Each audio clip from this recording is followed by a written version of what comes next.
Olá, bem-vindo ao treinamento da Brigada de Emergência da Leroy Merlin, parceria com a Clapeci Treinamentos. Meu nome é Claudinei, tenente do Corpo de Bombeiros, oficial da reserva, enfermeiro com pós-graduação na área de emergências e cuidados intensivos. Esse módulo de aula, vamos tratar do uso do desfibrilador externo automático, que tem a sigla DEA.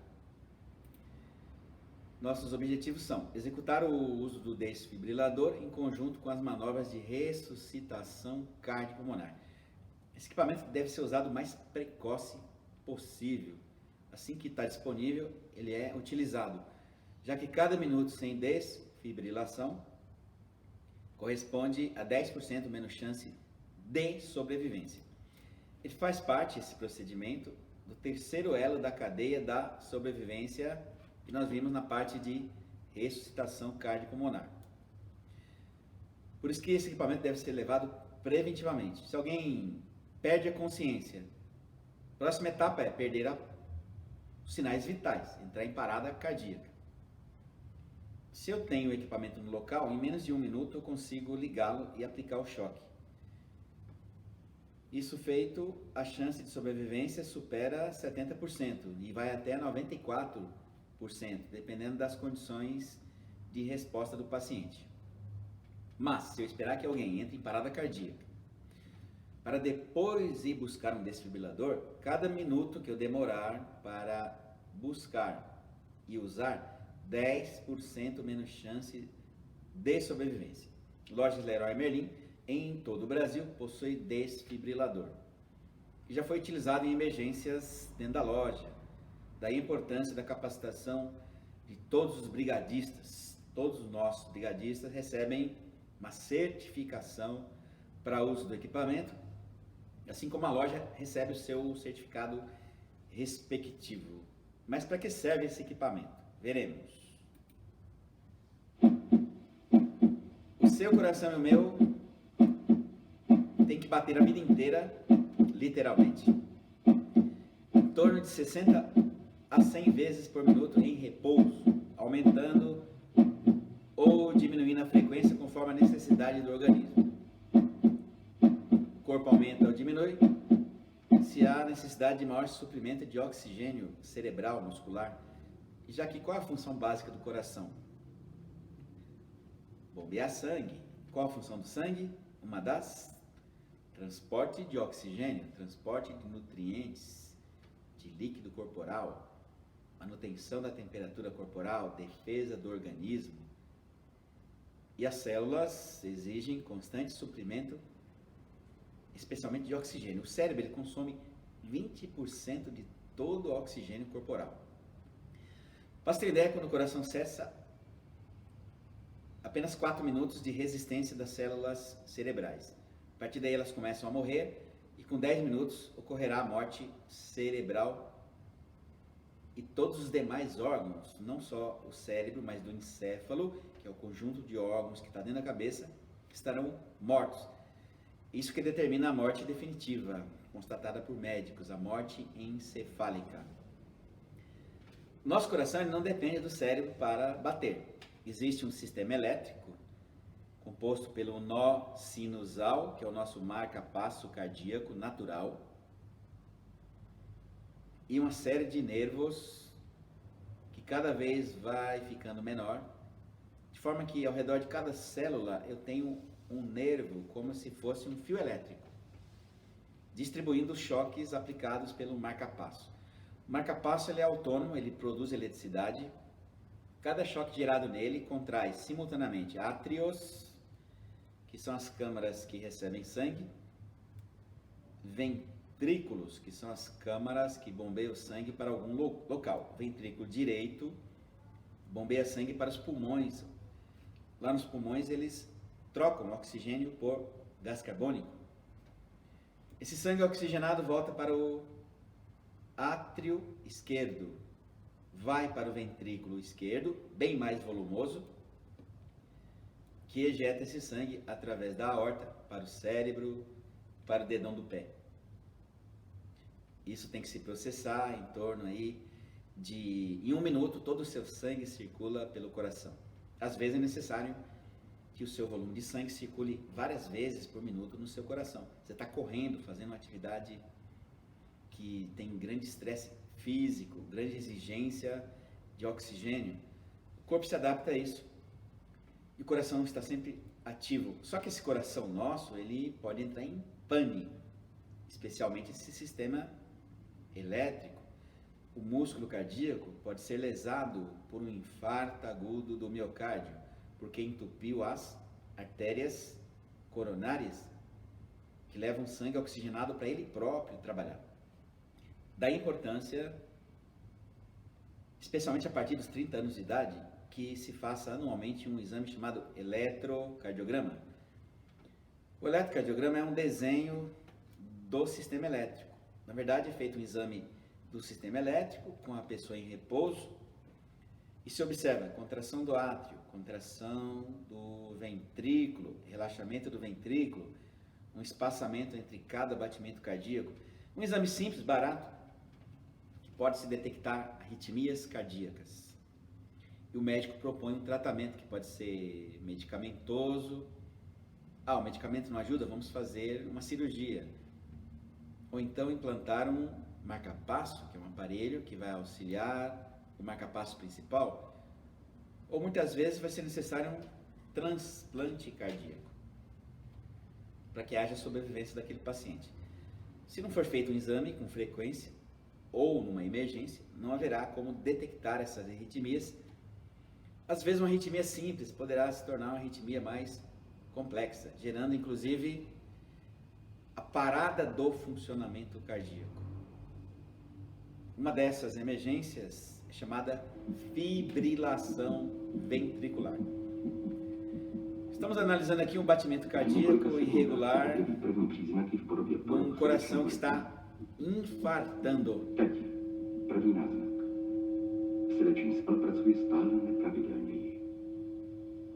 Daqui a pouco ele vai começar a ter um quadro pior. No caso, nesse momento, ele está apenas fibrilando, tremulando.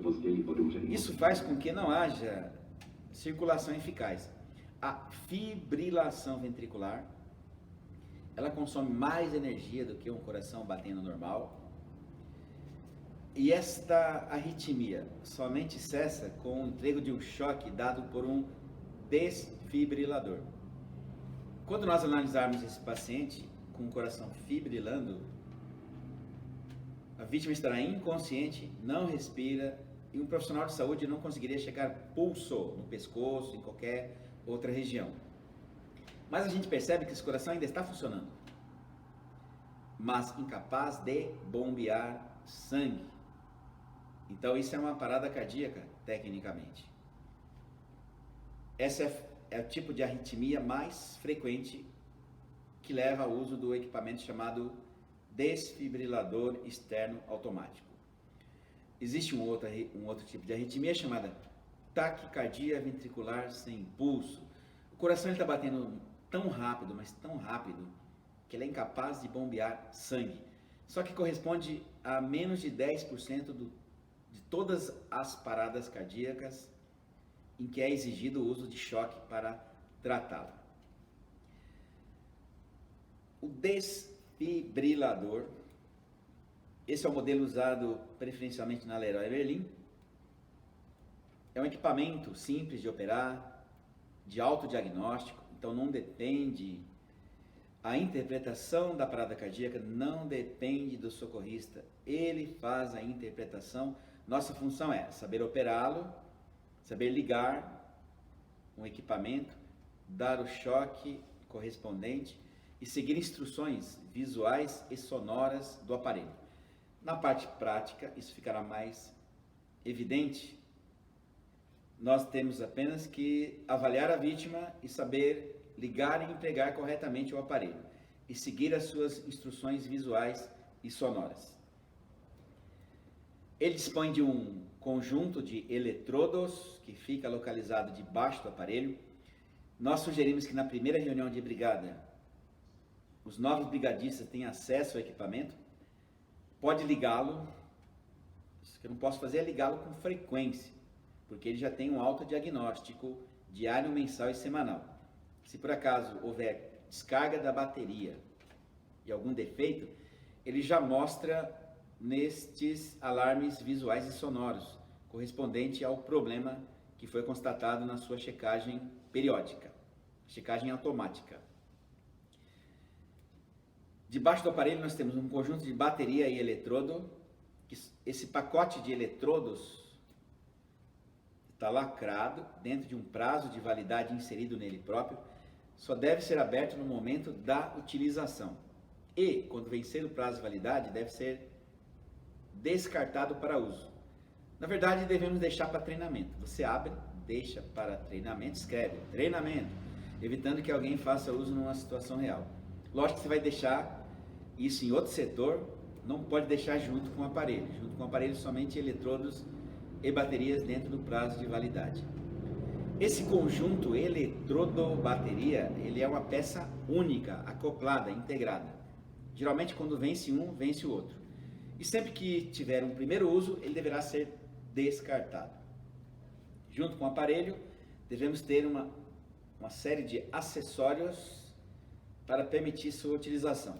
Por exemplo, importante ter um eletrodo reserva, ou pelo menos, logo antes do prazo de validade, providenciar a aquisição de outro, porque vai vencer em breve. E às vezes é difícil fazer uma aquisição, necessita de contato com o fabricante, disposição de verbas. Toda essa logística fica a cargo da Segurança e Medicina do Trabalho, salvo se houve alguma mudança de concepção de loja para loja.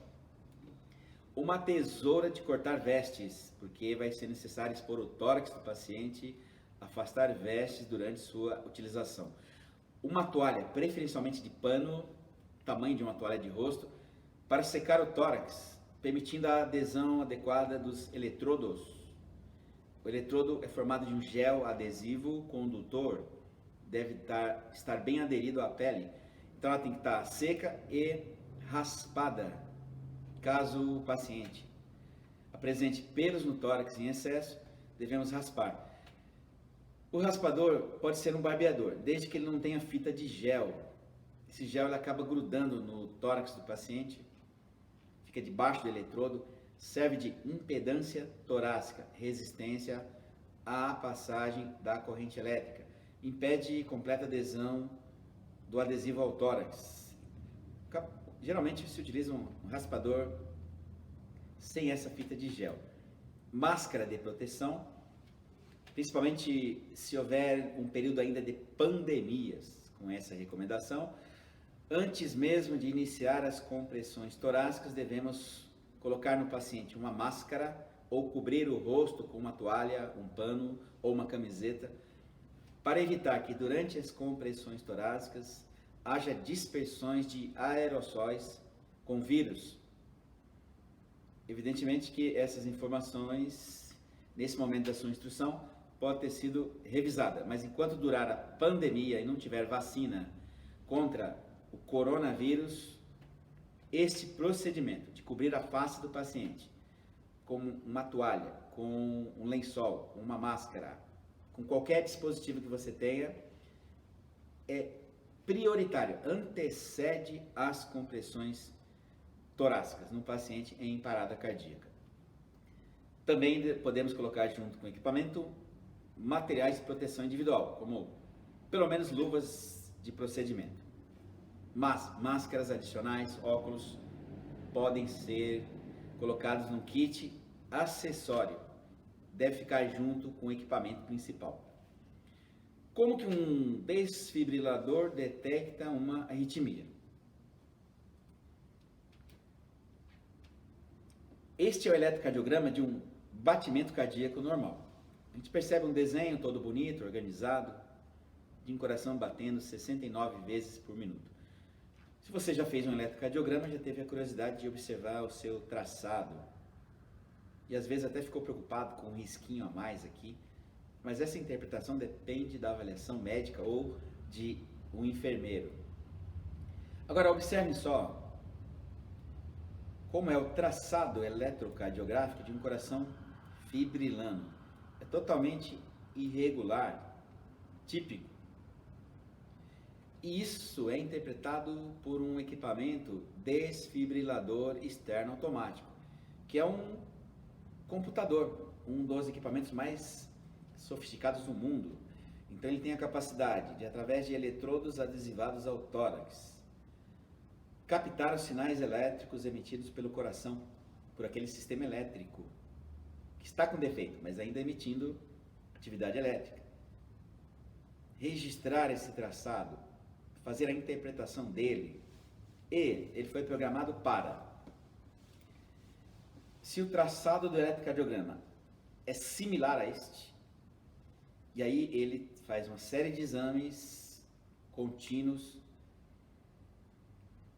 para realmente reafirmar a necessidade de que haja aplicação do choque. Não pode haver erro, estamos falando de um equipamento utilizado em seres humanos, então deve ter 100% de certeza que se trata de uma fibrilação ventricular, ou mais eventualmente de uma taquicardia ventricular sem pulso.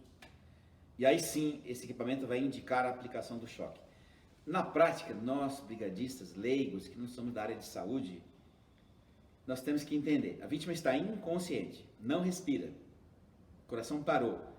Tão logo esse equipamento esteja disponível, eu devo ligar, secar o tórax, eventualmente raspar, colar 2 adesivos em posição padrão, nele próprio impressa. No treinamento prático isso fica mais evidente.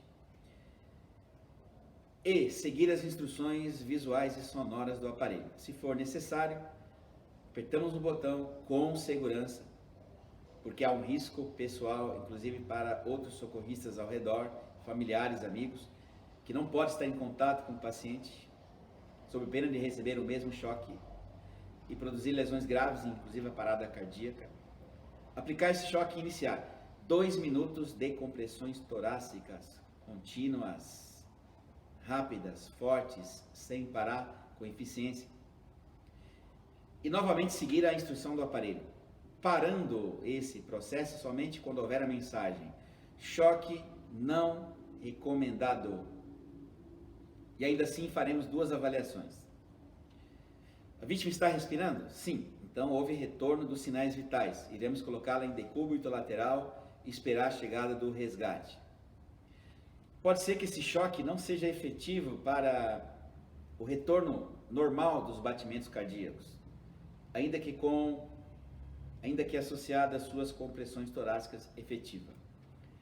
Então, sempre que houver a mensagem de choque não recomendado, e ainda assim a vítima não respira, está inconsciente, ela deve ser submetida à ressuscitação cardiopulmonar constante até que haja retorno da respiração espontânea ou a chegada do serviço de emergência médica local. Aqui temos uma representação de locais de colocação dos eletrodos em posições padrão, análise do DEA e aplicação do choque. Nesse caso, revertendo o batimento cardíaco. Um eletrodo é colocado debaixo da clavícula, ao lado do externo, e o outro do lado esquerdo, abaixo da mama do mamilo esquerdo. O próprio equipamento interpreta, nós aplicamos um choque e em seguida entramos com 2 minutos de ressuscitação cardiopulmonar. Para isso, nós passamos pela seguinte avaliação. A vítima está inconsciente, ela não respira durante uma avaliação de 10 segundos, ou nas situações em que ela apresenta respiração agônica, que nós já vimos na parte de ressuscitação cardiopulmonar. Ficará a cargo do aparelho essa interpretação e necessidade ou não de aplicação do choque. Veremos também que durante a aplicação do choque deveremos afastar as pessoas, evitar toda e qualquer movimentação que interfira no corpo da vítima, porque é necessário que a vítima esteja pelo menos com 15 segundos de imobilização completa para que haja uma análise adequada do DEA, sob pena dele próprio, com seus sensores Estabelecer medidas de segurança como avisar, movimento detectado, pare o movimento. Isso acontece quando tem algo que interfere na análise dele e ele próprio ou a vítima está se movimentando. Isso pode acontecer se ela estiver numa ponte, em locais de circulação de pessoas ou veículos. Devemos corrigir essas interferências.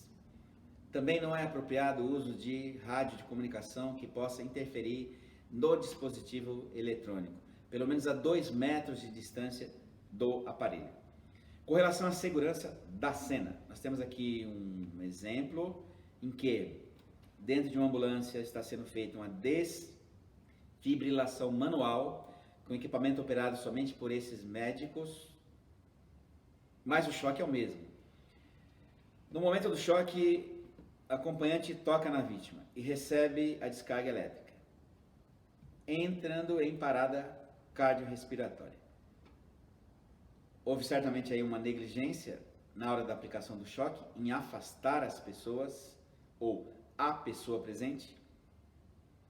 Temos 2 pessoas agora em parada cardiorrespiratória sendo tratada por 2 paramédicos desse serviço de emergência estrangeiro. É só uma representação do perigo causado pelo choque que nós saberemos corrigir através de uma análise da cena, sempre levando em conta que eu, socorrista, estou afastado, eles, demais socorristas, estão afastados e todos, incluindo os familiares, os amigos, os demais presentes, estão afastados. Ainda dando um alerta final, afastem-se antes de apertar o botão e administrar o choque. Nós veremos no treinamento prático uma alternativa no uso das pás dos eletrodos de desfibrilação, especialmente nos pacientes que usam dispositivos implantados no tórax. Aparelhos implantados no tórax servem para auxiliar nos batimentos cardíacos, na atividade elétrica cardíaca. Um deles é o marca-passo cardíaco. Será visto quando expuser o tórax do paciente. Na verdade, suspeita-se que esse equipamento está ali porque há um relevo, um caroço.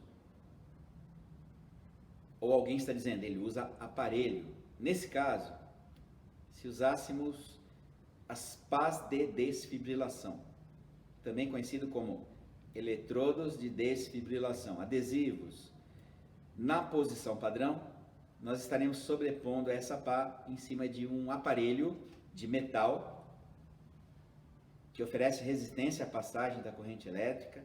Um choque pode danificá-lo, produzir queimaduras na pele, nos tecidos, ou mesmo ele ainda estar emitindo sinais elétricos que poderiam ser captados diretamente por esse aparelho e interferir na análise do desfibrilador. Nesse caso, é recomendado que se faça a aplicação numa posição chamada antero-posterior. Treinaremos para colocar um adesivo infraescapular debaixo da escápula do paciente, que pode ser do lado esquerdo ou lado direito, e um outro na parte anterior entre os mamilos, fazendo com que fique longe do dispositivo implantado no tórax. Com isso, nós não teremos as complicações de colocar sobre o aparelho. Isso deve ser feito nos treinamentos práticos. Também veremos aplicação de choques em crianças e bebês. Preferencialmente deveríamos ter um eletrodo pediátrico para vítimas até 8 anos de idade e peso até 25 quilos. Mas não há essa necessidade numa loja Leroy Merlin. Não é um local com frequência de crianças, como acontece num shopping, num parque infantil, onde a possibilidade será maior. Mesmo porque nesses locais é comum que pessoas com deficiências cardiopatas estejam presentes com mais frequência do que numa loja fazendo compras ou no edifício comercial. E nós temos ainda a seguinte possibilidade técnica. Na impossibilidade de ter eletrodos pediátricos, nós podemos utilizar o eletrodo adulto na criança. Embora o choque administrado por um desfibrilador com eletrodo adulto seja maior do que aquele recomendado para uma criança, que nessas condições de idade e peso deve ser de até 50 joules, não estamos falando de um choque de uma rede elétrica comum. É um choque de equipamento a bateria, com uma física diferente, e que pode ser útil na reanimação de uma criança com fibrilação ventricular. Mas também, se eu colocar o equipamento adulto numa criança e ouvir a mensagem choque recomendado, certamente ele estará com fibrilação ventricular ou, mais raramente, com outra arritmia chamada taquicardia ventricular sem impulso, cuja única chance de sobrevivência é o choque. Então, justifica-se, pelas diretrizes da American Heart Association, a aplicação de uma carga maior adulta num criança ou um bebê, na ausência dos eletrodos específicos. Para isso, de forma similar à colocação do eletrodo no paciente com dispositivo implantado no tórax, iremos colocar o eletrodo nas costas, porém ele ficará entre as escápulas e não debaixo delas, lateralmente. No meio das costas, o outro eletrodo no centro do peito, entre os mamilos. Para isso, haverá a necessidade de interromper compressões torácicas, fazer o rolamento da vítima, colocando um eletrodo nas costas, em primeiro lugar, e somente somente depois desse rolamento, colocando o eletrodo na parte da frente. Isso aplica também ao bebê de 0 a 1 ano de idade, onde é permitida a utilização do equipamento. Vamos falar sobre manutenção, riscos e interferências no uso do desfibrilador externo automático. Importante executar a limpeza frequente do equipamento com pano úmido, não abrir a embalagem dos eletrodos de forma alguma, somente no momento da utilização, inclusive verificar o prazo de validade dos eletrodos e da bateria, solicitando a substituição assim que for necessária. Deve-se destruir ou descartar os eletrodos. Será destruído quando for utilizado no paciente, que estará contaminado. Mas se ele venceu, deixe-o aberto, fora do equipamento, para a utilização nas instruções periódicas da Brigada de Emergência. Importante enviar de forma periódica, conforme o manual de instrução, para que seja feita uma revisão do equipamento. O equipamento ele tem revisão periódica, que precisa ser realizada para que esteja sempre em condições perfeitas de utilização. Uma coisa importante é um checklist. Nós temos um modelo de checklist enviado junto com o material didático da Brigada, em que se executa uma série de ações que tem a ver com o prazo de validade dos eletrodos e da bateria, estado de conservação, existência dos acessórios do equipamento, como raspador de pelo, toalha de rosto para secar o tórax, uma tesoura, luvas, materiais de biossegurança que deve estar de pronto uso. Importante citar que o equipamento ele possui um sistema interno de gravação e através de um cabo USB ele pode ser transferido para um computador. Provavelmente você vai ter que baixar o aplicativo do equipamento, que pode ser obtido junto ao fabricante, para fazer essa transferência. Existem vários dados importantíssimos que dão amparo legal e administrativo ao operador do DEA, o registro das operações que ele realizou. E obviamente que se ele indicou o choque, foi ele, o equipamento, que fez o diagnóstico, não partiu da sua cabeça a aplicação de choque, mesmo porque o equipamento ele é semi-automático.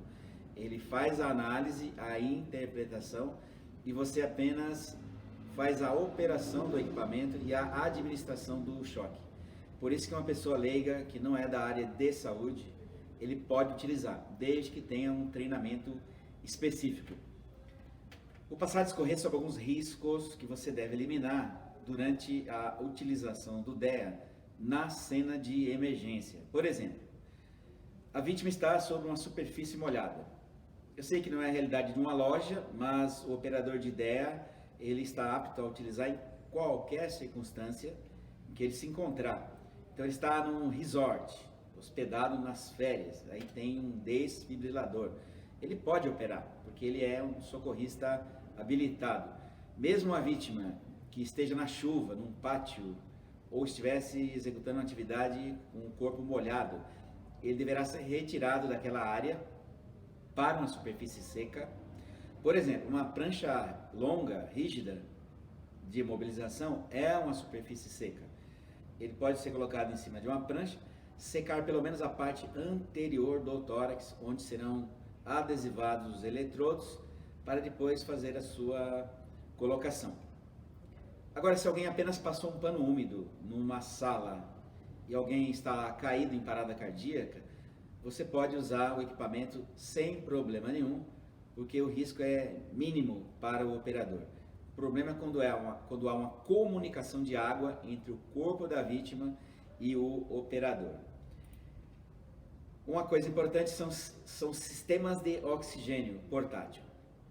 As equipes de atendimento pré-hospitalar, SAMU, bombeiro, utilizam um sistema de oxigênio portátil durante a ressuscitação cardiopulmonar e também possuem esse sistema fixo dentro da ambulância.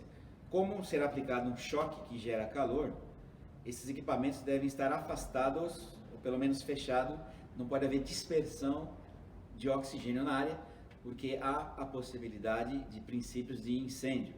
Lembrando que o oxigênio ele é um comburente, ele ativa o fogo. Mesmo princípio se aplica, eu encontro uma vítima dentro de um ambiente cheio de gás, que eu sei que ali pode haver presença de gases inflamáveis, que tem combustíveis. Eu não posso usar o DEA nesse ambiente. A vítima ela será retirada com a técnica mais rápida possível para uma área segura e só então o desfibrilador será utilizado, porque há o risco, obviamente, de uma explosão, de um incêndio. Um desfibrilador, ele precisa de pelo menos 15 segundos de imobilidade completa do paciente. Isso significa o piso em que ele está também, para que ele faça uma análise adequada do ritmo cardíaco. Não pode haver nenhuma interferência. Daí a importância de ninguém ficar andando durante a utilização do desfibrilador. Isso se aplica àqueles aproximadamente 15 segundos que ele leva para fazer a análise do ritmo cardíaco. Durante a fase de compressões torácicas, não há interferência alguma, é somente durante a análise do ritmo cardíaco.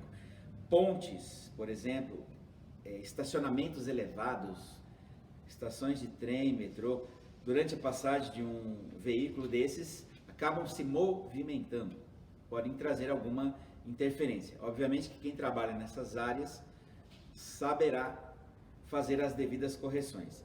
Agora, uma coisa importante e comum são os aparelhos celulares e os HTs, que emitem radiação eletromagnética.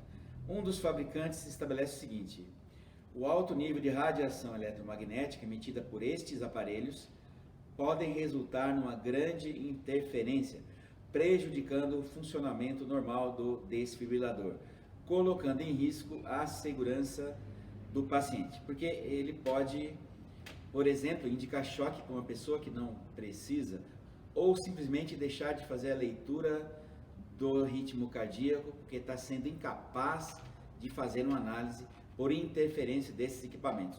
O que se espera é que essas pessoas que usam aparelhos, durante pelo menos 15, 20 segundos, que é o que dura a análise do ritmo cardíaco, se mantenha afastado a 2 metros de distância, no mínimo, para evitar qualquer tipo de interferência.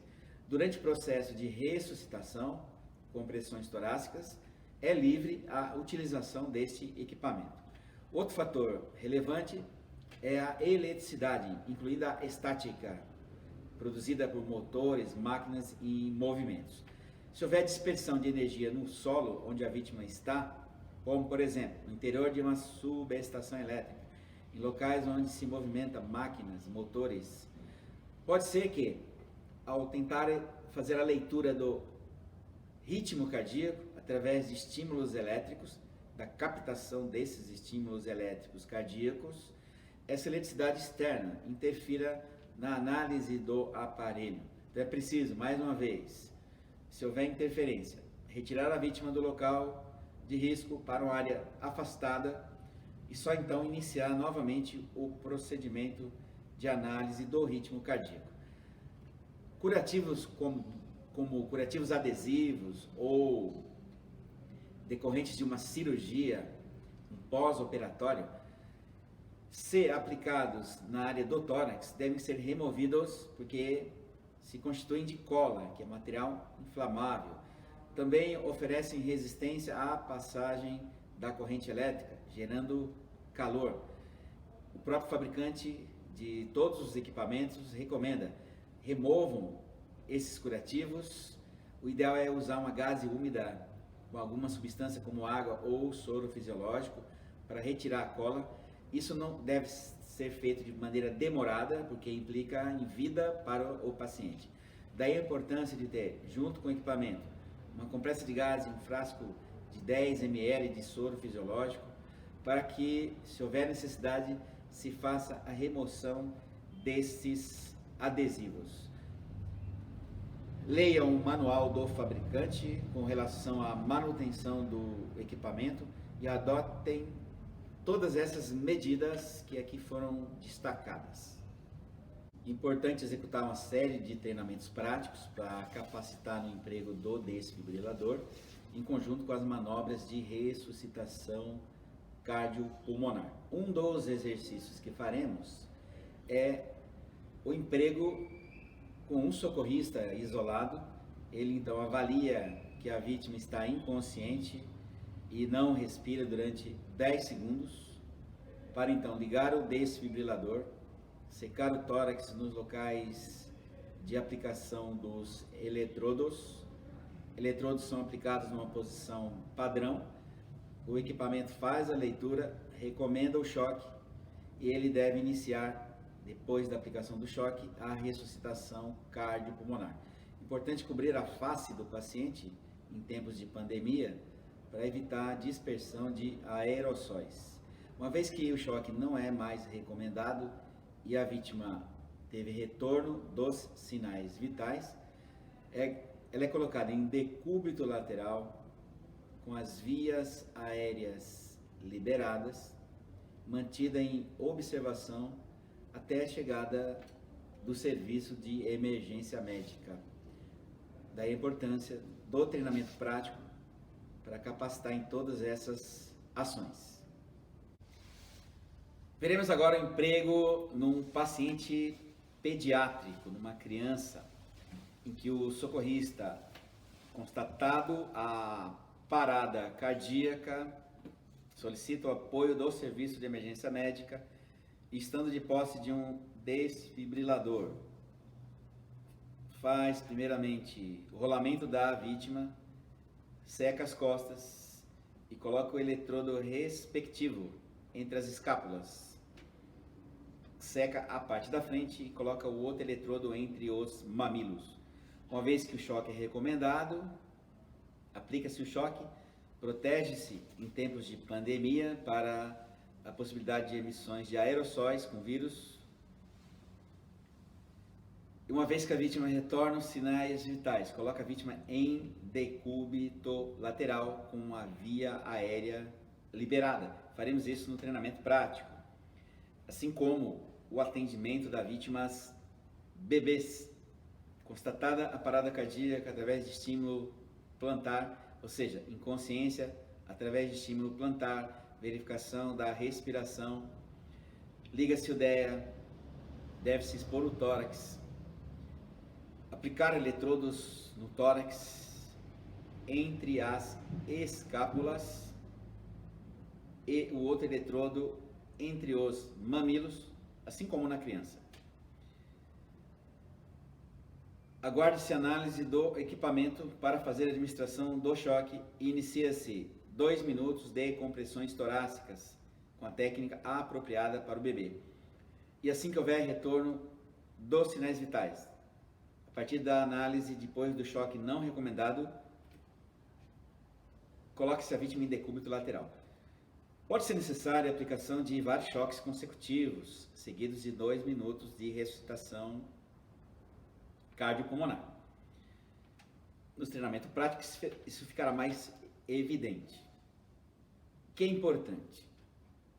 Conhecermos o nosso equipamento, saber onde está localizado, fazer uma conferência com frequência da sua qualidade, ou seja, os eletrodos estão no prazo de validade, os acessórios estão completos, carga da bateria está adequada, vai ser necessária nova aquisição de eletrodos, fazer o treinamento frequente de compressões torácicas em pacientes adultos, procurar adquirir manequins pediátricos para treinamento de ressuscitação cardiopulmonar ou aproveitar o tempo prático no nosso centro de treinamento para desenvolver essa habilidade.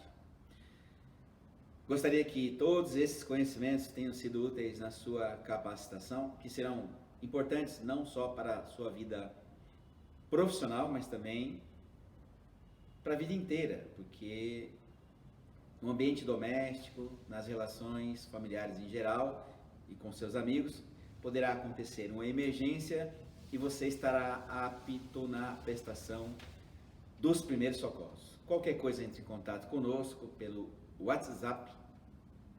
Estaremos sempre disponíveis para qualquer ajuda naquilo que for necessário. Muito obrigado a você e até uma próxima oportunidade.